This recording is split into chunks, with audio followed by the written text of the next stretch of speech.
senador Gustavo Madero, él es presidente de la Comisión de Economía del Senado de la República, porque él y otros están impulsando este pacto nacional por la emergencia económica. Habrá generaciones que no lo recuerden. Querido Gustavo, senador, buenos días. Muy buenos días, estimado Alejandro. Buenos días a todos los que nos siguen. La verdad es que tuvimos un foro en el Senado de la República, la Comisión de Economía, Alejandro. Y en ese foro surge la necesidad de entender la pandemia y la crisis económica en la que estamos y seguiremos, Alejandro, porque mucho de lo que tenemos que analizar es que esto aún falta mucho tramo por recorrer, Alejandro. Y para esto se necesita un gran pacto nacional para la emergencia económica, donde se reúnan pues todos los factores de la producción, como bien lo mencionas, como en los viejos tiempos, pero para juntos remar en la misma dirección y sacar grandes acuerdos, Alejandro. Sí, decía yo, iba a decir, pues habrá gente o habrá generaciones que no lo recuerden, pero en los 80, pues hubo pactos, el pacto de solidaridad económica y el pacto de no sé qué, hubo como 4 o 5 pactos que no eran otra cosa más que programas de choque para pues sacarnos a flote, y la verdad es que poco a poco, con distinta medida de éxito uno de otro, pero lo lograron. Las condiciones hoy, la crisis económica es más severa hoy, pero las condiciones para enfrentarla y recuperarnos son más favorables hoy. ¿Qué estamos esperando? Así es, porque mira, como bien lo recuerdas, aquellos pactos eran por un exceso de inflación.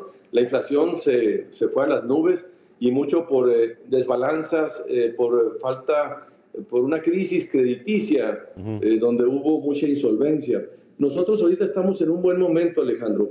Una crisis provocada, esta es una crisis provocada por un shock de paralizar la economía para detener la expansión de la pandemia. Sí. Pero estas crisis que son ahorita de liquidez para las empresas se pueden volver crisis de insolvencia. Y esto es lo que hay que evitar.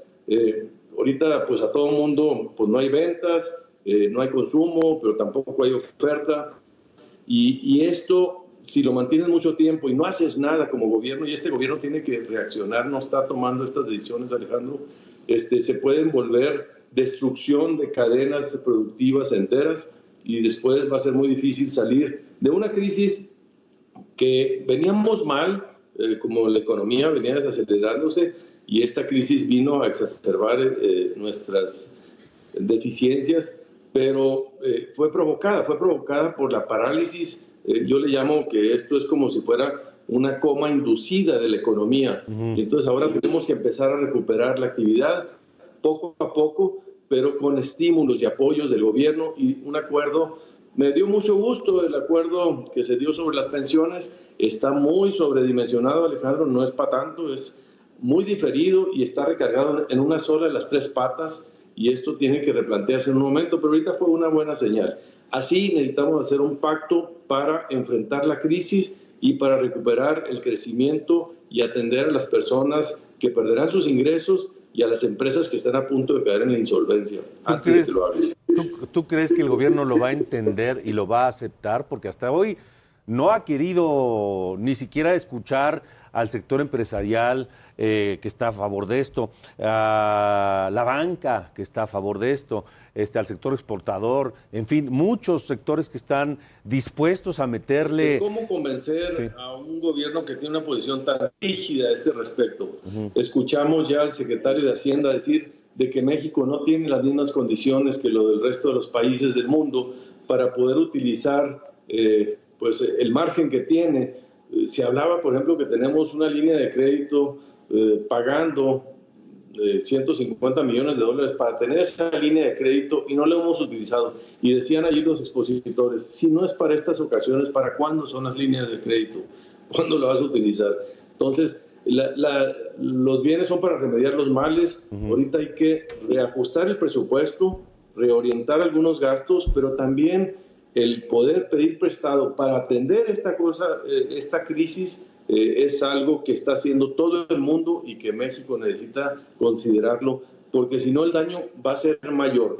El presidente y su gobierno están cuidando el déficit público, la relación deuda-PIB, esta ya se incrementó por la propia contracción del PIB y la devaluación que tenemos del más del 20%, pero lo importante es voltear a ver a las empresas, a las familias y a los trabajadores que están sufriendo. Si el gobierno no lo hace, ¿podemos hacerlo sin el gobierno? No hay pacto que se pueda sin el gobierno. Lo que podemos hacer es más defensivos y buscar en lo local cuáles son los sectores y los apoyos que se pueden ir dando puntualmente. Mira, por ejemplo, tú eres de Chihuahua, conocemos aquí en nuestro estado, estados como el nuestro pueden apoyarse mucho en el sector exportador, porque el TEMEC nos va a jalar, ese es como una máquina que nos va a jalar la economía más grande del mundo, pero el resto del país no tiene ni inversión pública, que se está cayendo, no tiene inversión privada y no tiene consumo. Entonces, esto es lo que tenemos que entender para poder apoyar a los millones de pequeños y microempresarios que están sufriendo, que no tienen para pagar, que no van a salir adelante, y reconstruir todas esas cadenas productivas, Alejandro, va a ser muy, muy doloroso, muy difícil y muy tardado.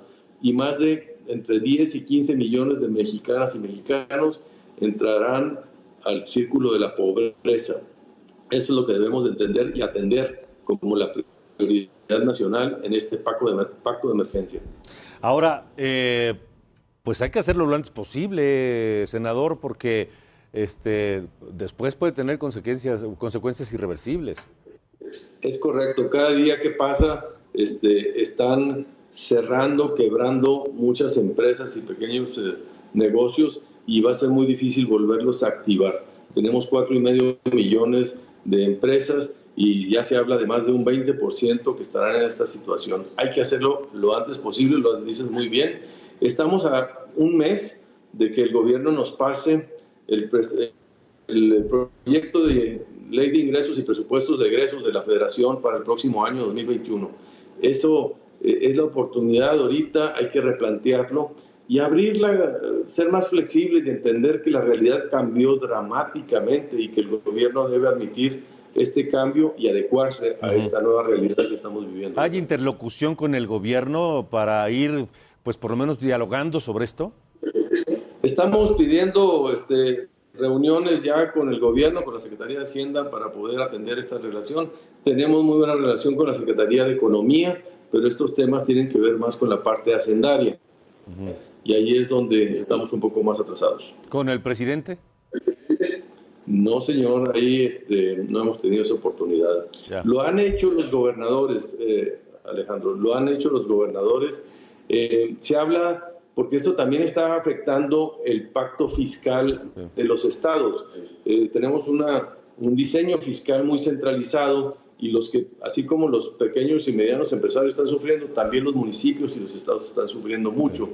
Y también deben de voltear a ver a los gobiernos subnacionales para apoyarlos en estas crisis. Este reclamo ya lo hicieron. Él dijo que sí, aunque pareció que nada más era una concesión, pues vamos a decir graciosa, pero sin voluntad política para hacerlo. Ayer platicaba con Eduardo Sojo, a quien conoces muy bien, y le comentaba, si apareciera un genio de la lámpara y me ofreciera un deseo, yo le pediría, por favor, que la economía de este país ya no dependa del gobierno, que dependa del esfuerzo individual de cada uno, de las empresas, de su fortaleza, de sus habilidades, de sus capacidades, a lo mejor de gobiernos locales, pero que no dependa el país, la gran planta productiva, de que el gobierno suelte dinero para que la economía se eche a andar o no. Yo entré a la política, Alejandro, cuando salí de la escuela. Me enfrenté a muchas crisis económicas, 76, 82, 90 y tantos, 2000, etcétera. Y dice, ¿cómo tú puedes trabajar, levantarte temprano, sacar adelante un negocio, y unas malas decisiones de un gobierno pueden dar al traste con todo el esfuerzo tuyo y de tu generación y de generaciones anteriores? Eso es una injusticia, y esto es lo que a mí me hizo una crisis, y dice, tenemos que participar en donde se toman decisiones que nos afectan a todos. Y esto Hoy estamos en un momento en que estas decisiones que afectan a todos las toma un solo hombre, y esto nos vuelve muy débiles, porque si en esa mente, en esa cabeza se cierra, nos puede llevar entre las patas a todos, perdón por decirlo de esa manera. Sí, estoy de acuerdo. Senador Gustavo Madero, muchas gracias nuevamente por estar con nosotros. Gracias, Alejandro, un saludo. Igualmente, un saludo.